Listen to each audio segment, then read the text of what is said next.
Hi guys, I want to do a quick video around choosing a bike for your first triathlon.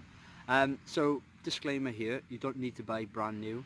And if it's a first triathlon and it's a sprint or it's a try and it's something that you just dipping your toe into the water to see if you enjoy it, don't even worry about getting a road bike or a tri bike. If you've got a bike, borrow that. If you've only got access to a hybrid or a mountain bike, use that.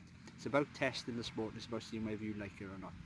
However, if you're the type of person that wants to buy your own bike and you maybe are on a bit of a limited budget, don't be afraid to go second hand. You know, there's very, very good bikes out there, and there's a number of people, and I laugh at this bit because there's a number of people that go out and spend thousands of pounds on a bike, do one race, decide it's not for them, and they're selling their bikes then for a fraction of the price.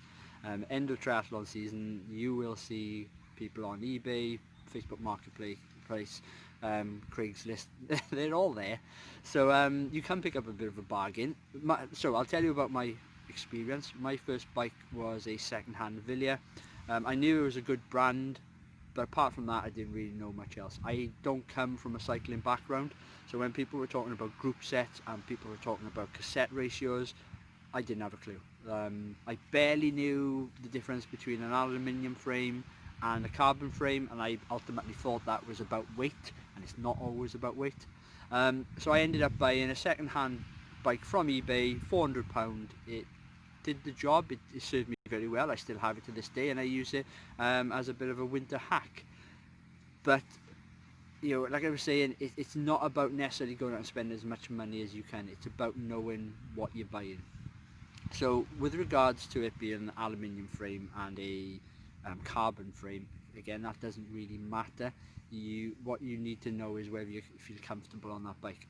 If you've got an opportunity to sit on that bike first, do it. You know, and don't be afraid maybe to go into a bike shop and sit on a couple of bikes. You may not have the intention of buying them, but at least you get a feel of maybe what brand works for you. With regards to cassettes and group sets, so group sets specifically, there's three different major brands out there: SRAM, Shimano and Campagnolo. And so Campag is what I use, and that's basically only because the first bike I bought had that brand. So I've stuck with it now, and I'm a bit of a fanboy of theirs. I just prefer what they feel. So with regards to a cassette ratio, I think some of that will depend on whether the course that you're doing is hilly or not. If it's a shorter race, I wouldn't worry too much about it. But you know, if you're quite a hilly route, you may want to consider getting a bigger cassette, which gives you more teeth, which gives you more sort of gearing to climb. And that's all it is. It shouldn't be complicated.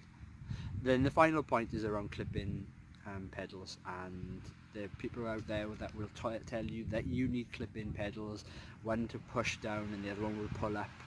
Sometimes that's a load of bollocks, because there's a number of people out there that I know that will not pull up, and they got all the gear but they're not using it effectively. So find out what works for you. Ultimately, clip-in pedals will work more effectively in the future once you get into the sport, but again, for your first triathlon, it doesn't really matter. Anyway, there's some thoughts, hope that helps.